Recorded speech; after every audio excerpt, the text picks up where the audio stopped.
I find that most companies and individuals, like so small business owners, entrepreneurs, right? We think our audience is somebody else.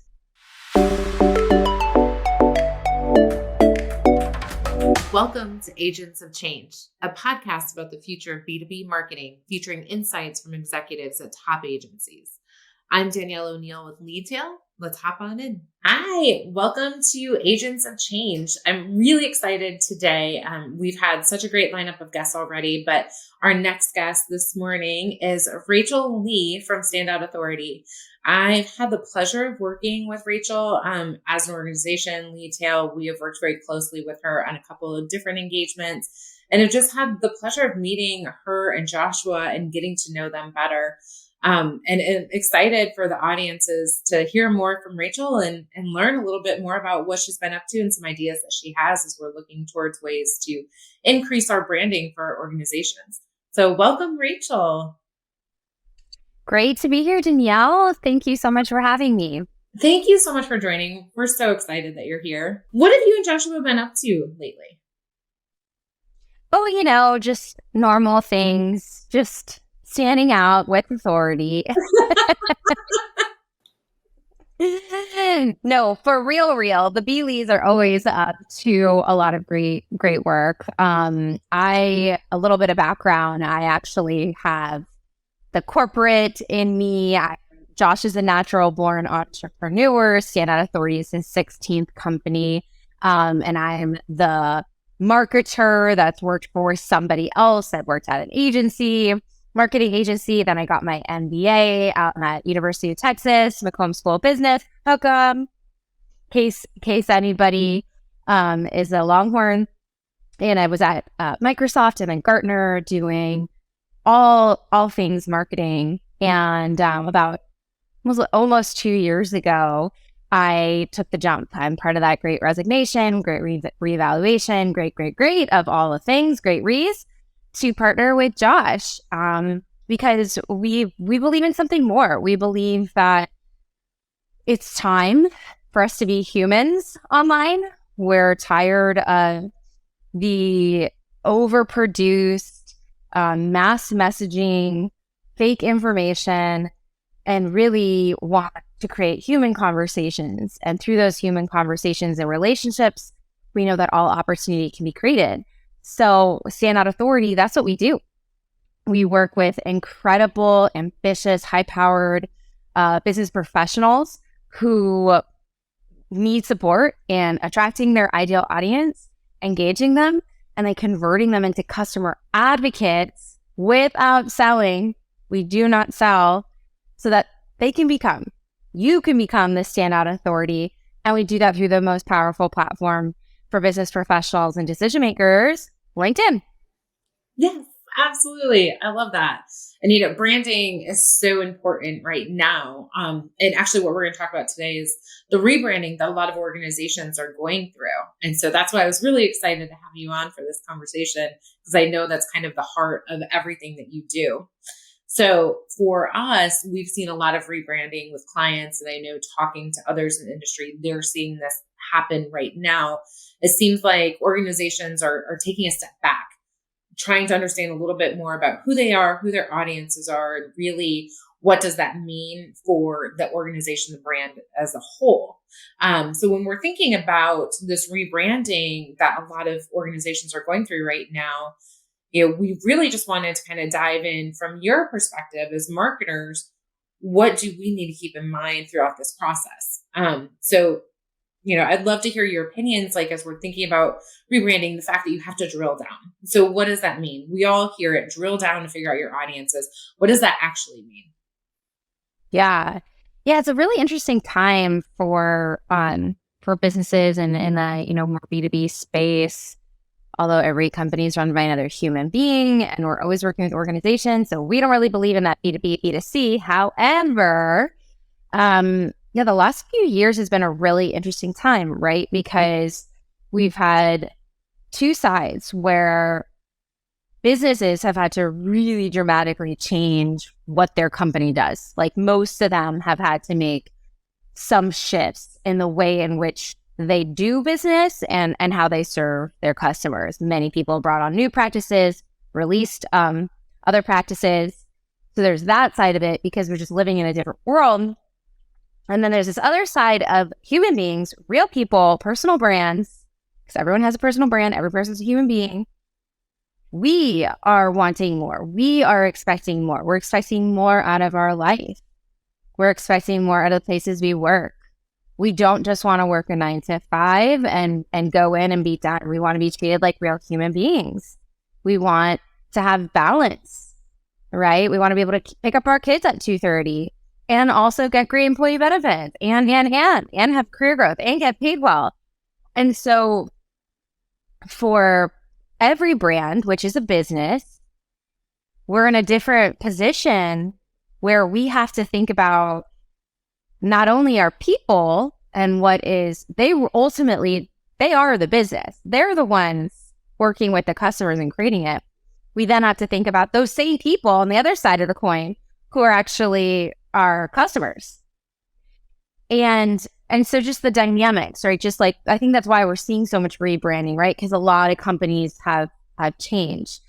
And I think in that process, what we've talked about a little bit, Danielle, is this more hyper-focused niching down and really starting to get really clear in our value propositions, who we serve specifically, what we do specifically, like not just I do marketing, like specifically what do you do in marketing, getting super hyper-focused because there's so many needs right now in marketing. And even getting more nuanced with our industries, right? So I think that's why we're seeing so much rebranding. And in that process, because I have done rebrands, and one of the biggest rebrands I did was with the Microsoft Partner Network. I mean, most of the time you do a rebrand because there's some pain happening. There's a problem, right. Yeah. Usually. Yeah, it never comes out of thin air. Yeah, like, usually like that, you don't see Nike rebranding, right? They're not having an issue, but like Facebook rebranded and didn't really serve them so great, Meta, but like they still did it, right? So usually it's coming from a place where there's pain happening in the business, whether that's revenue or usually probably, something revenue driven. The business is just not doing what it's supposed to do. So we have to take a step back. First, understand when I've done it is do qualitative and some sort of quantitative analysis, get the data, get the understanding of what your current customers are experiencing. What is the problem that's being faced? And then from that, you get to make a shift. And it's not just a rebrand in terms of here's what our logo looks like or what the message is. Like, what are you actually doing? Like physically from top down, up, bottom, left, right to meet those customer needs, wherever that pain point is. And so what usually happens in that process is you get rid of some audiences, you might get rid of some business units, right? Like, yeah, there's just going to be a shift. And that's what you've seen happen over the last few years with many companies.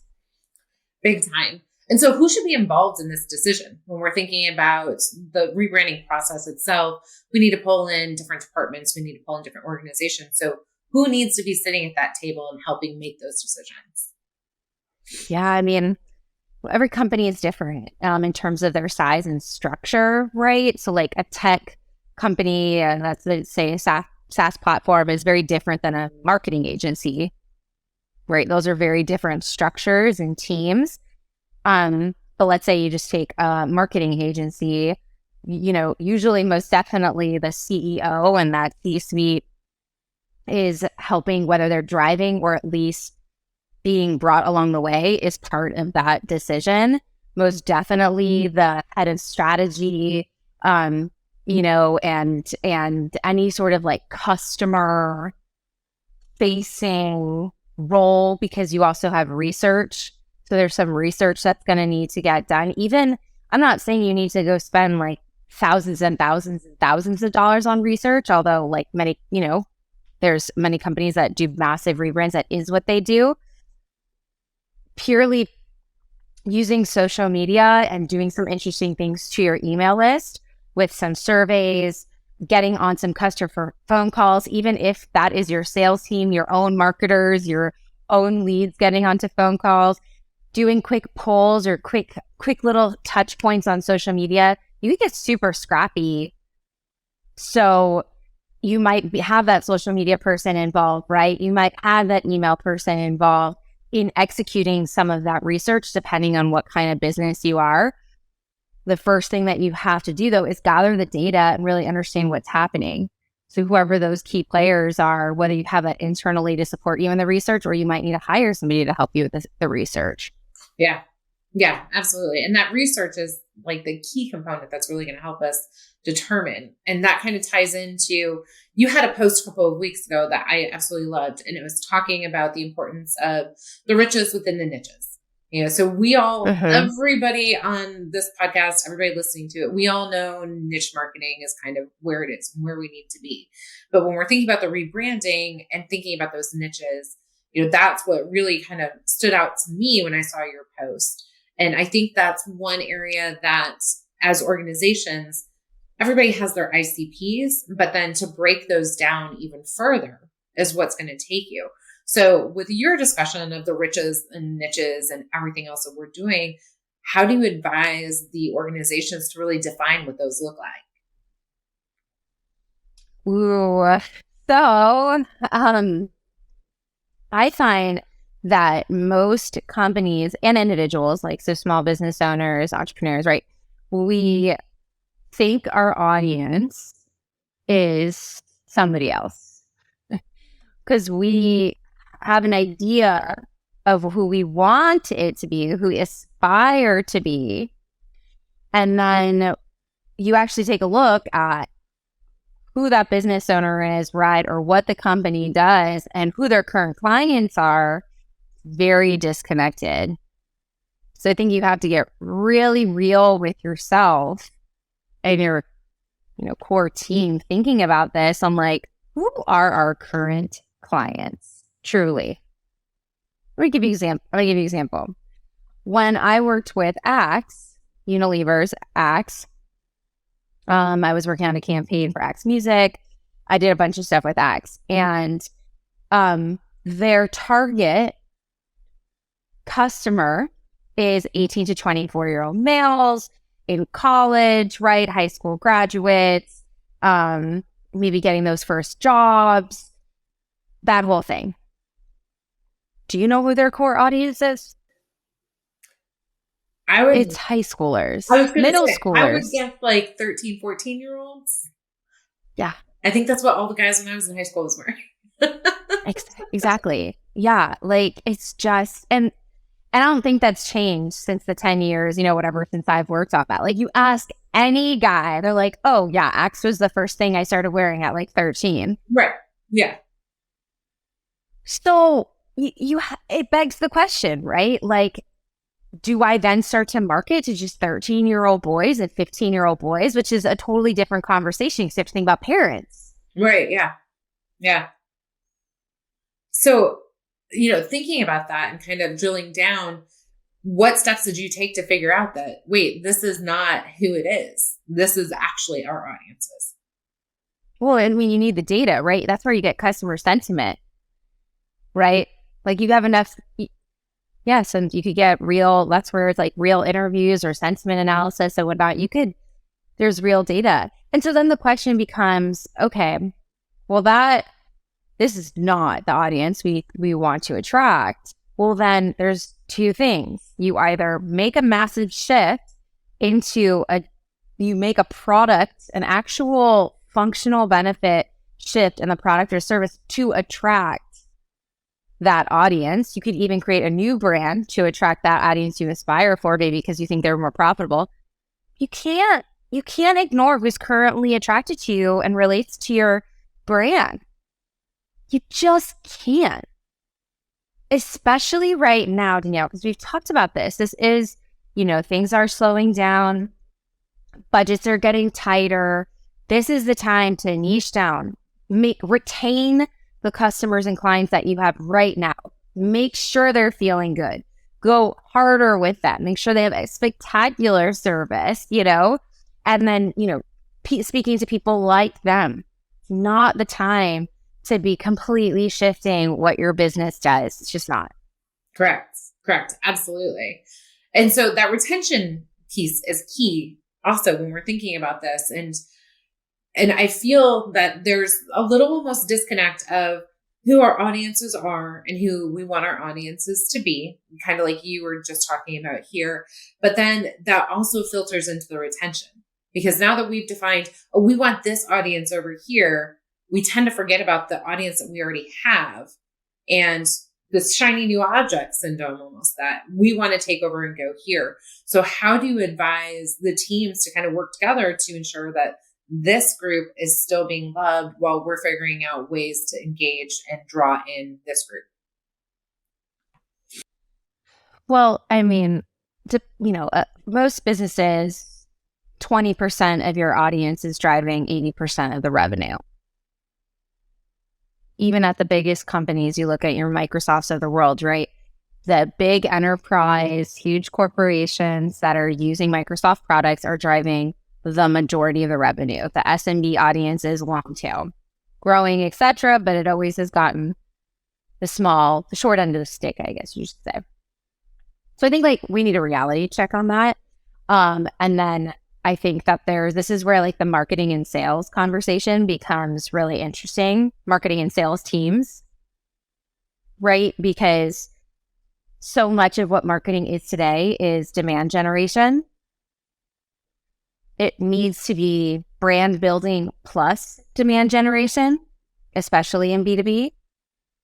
And so demand generation inherently is trying to mostly acquire new leads, do that prospecting, qualify them enough to then pass off to the sales team, at least in pretty well, run organizations, right? The sales team, I think, their job is to keep the clients that we have. Their job. They're the ones on the phones. They're the ones checking in. They're the ones sending those personalized emails. By the way, there's a lot of automation that you can do that could be systematized, but feel really personal to your customers, that can come from those customer success or sales specialists, whatever you call them. Their job is to make sure those clients are retained. It's also email's job to continue to nurture and retain and even win back customers that are gone. Marketing is still driving that awareness. Yeah. Can continue to retarget, can continue to help retain, but it's more on the sales end. And of course, this depends on your organization side. Everybody might not have super robust teams, so it might be a little bit more combination. Yeah, absolutely. Well, and I think that's where it feels like it tends to kind of get a little muddied, as far as we brought the MQLs and now you have to do what you're going to do with them. But then, this may not be who the sales team thought was coming in. So I feel like that kind of goes back to our initial conversation, Rachel, where we were talking about who's going to be sitting at the table when we're thinking about branding, we're thinking about audiences, so that everybody is on the same page and has the same idea as far as the new and the retention piece goes. But as we've seen, sometimes there can be with departments a lot of the headbutting. And, I know this more than you know this. So how do you smooth that over and say, okay, here's what we're doing on marketing on this side, as far as bringing this in. Now on the retention side and the attribution side, I need sales to do this. I mean, listen, I don't care who you are and what position. It's all about influencing without authority. Inside of an organization, even online, right? Yes, we want you to be a standout authority, but I'm influencing people and I don't have authority over their life, their job, but I'm influencing them using my authority, using my voice. So in these instances where, yes, everybody wants has their own objectives, I think it's so critical to have as many key stakeholders that you think have the most influence. And I'm not talking, that doesn't just mean that, upper level executive, usually that program manager or like somebody that's super critical talking to all the teams, like that person is a key stakeholder. So you really get to identify who has the most influence, some with a lot of authority, some with not. And those people need to be involved in that process. And you as a leader get to take them on the journey. You get to take them on the journey, whether that's a brand repositioning project, whether this is a new campaign to win back or acquire or whatever. Your job is to be really clear on what you're doing, what you're trying to achieve, who's involved, and inform the right people, have the right people informed, like the Daisy Racy kind of model. Who's driving? Who's approving? Who do we need to keep informed? I think that stuff is so annoying, but it's actually so critical. It's actually so like, we have a small business, so but we still like have that talk of like who's approving, who, like, even if it's 10 people, that is so freaking important in making these massive changes and doing these things, whether it's acquiring or retaining. Yep. Yeah, absolutely. Absolutely. So I'm going to bounce around here because I want to go back to something that you said earlier, and you are the expert on this. So would love to hear your opinion on it. We were talking about automation and just how you can make things easier, especially for that retention piece. And a big part of that can come from social media. Particularly, we're thinking Navigator, we're thinking LinkedIn ads, and a bunch of different ways that you can use that. And I would love to just hear your thoughts on how we can connect all these pieces to automate that retention while we're focused on some new clients and new customers. Yeah, I mean, listen, there's lots of different marketing tools and, different tech stacks, from like the big ones, like your Salesforces to, the smaller active campaigns, like CRM systems, right? There's all of those kind of great tools and marketing tech stacks that we can leverage that aren't even that expensive to help keep our teams in order. First and foremost, you need everybody to be on the same page and have the right tools to support them.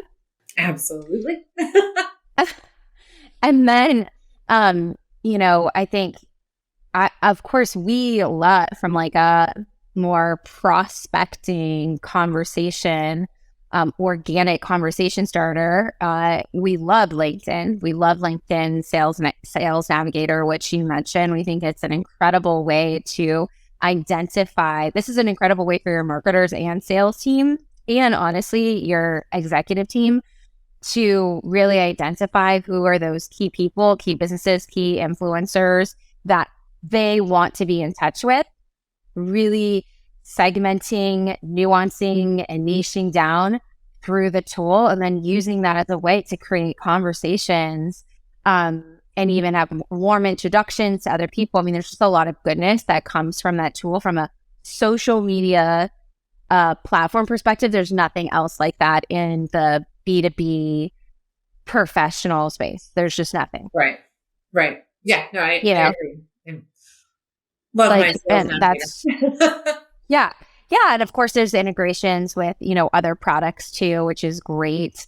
So, I think that that's just like a hands down thing that is so underutilized. That is such a gem in creating real conversations with people. And there is a bit of system automation that can be done through that.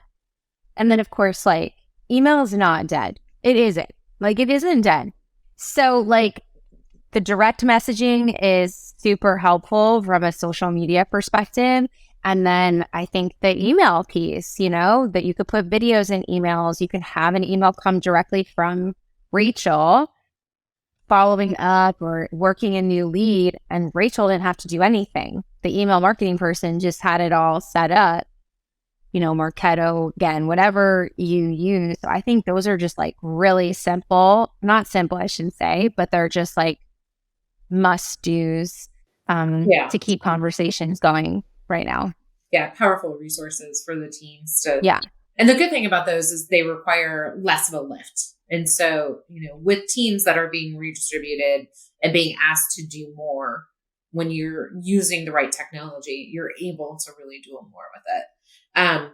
What's maybe something we're not thinking of LinkedIn and a way to kind of use the platform? I think that the biggest thing that people rarely know about LinkedIn is that this is a SEO optimized platform. So everything that we do well on LinkedIn in terms of having a great profile that is keyword centric and accurately describes what we do, has all of backlinks, etc., helps us out with Google search for all search. Same thing with LinkedIn newsletters, articles, and posts are also indexed on Google search. So it's almost unfathomable to me that so many companies and individuals don't put content out on LinkedIn because you're missing out on the SEO opportunity. And we all need that organic search. We need that. Like, we're desiring it. We have clients that, listen, StandOutAuthority.com is never going to beat LinkedIn.com. So if I write an article on StandOutAuthority.com and then I take the same exact article and I put that on LinkedIn, on Google, what will show up first is the LinkedIn article, not my website. And that's one thing we're trying to push more as newsletters. And I like that you just gave us another reasoning. Yeah. And so it's really low hanging fruit, especially when your business is not getting a ton of visitors and whatnot, right? So just, you need to leverage the content, leverage and use LinkedIn, thinking about it as an SEO tool. Yeah. Yeah. That's interesting. I like that. Before we part for today, and we have all these nuggets, and I have like a million things going through my head of everything that you've said. What it would be like the departing words that you want to give to marketers when we're thinking about all of these? If you're going through a rebranding and you're thinking about that attribution piece and your niches, what is the one thing that you want them to keep in mind to tie all of this together? We are in the human era. This is not the sales era. This is the relationship era. That is what people are desiring now. And they will continue to desire it because that's what Gen Z wants. And we're moving into a world where Web3 will be a reality over the next 10 years, which is about decentralization, more personalization, more niching, more human focus. Even though it's super techy, it ultimately comes down to the people. So I think the best thing that any marketer can do right now is to really think about, how is your brand being humanized? How are you humanizing your content? What are those real people stories, whether it's your team, your employees, your customers, and not just putting that out there sometimes, really that being the forefront of the marketing that you're doing. It doesn't have to be super buttoned up. That's not the desire anymore. It's really about connecting with individuals at a very authentic and human level. And the companies that can do that are those that will last. They'll make it. They'll make it. So just think human first. That human connection. The number one thing I've learned from StandOut Authority. Perfect. See, it's working, Rachel. Yeah, there you go. Just keep hitting the message, right? Exactly. Well, thank you so much. We've so enjoyed this, and I hope that our audiences do too. I know you've got tons of things happening soon, so we'll make sure to follow your page and see what else is coming down the line. Yes, thanks so much for having me. Please follow me at the Rachel B Lee on LinkedIn, Instagram, Facebook. Say hello. Would love to hear from you. Absolutely. And we'll link all of it in the show notes for you too.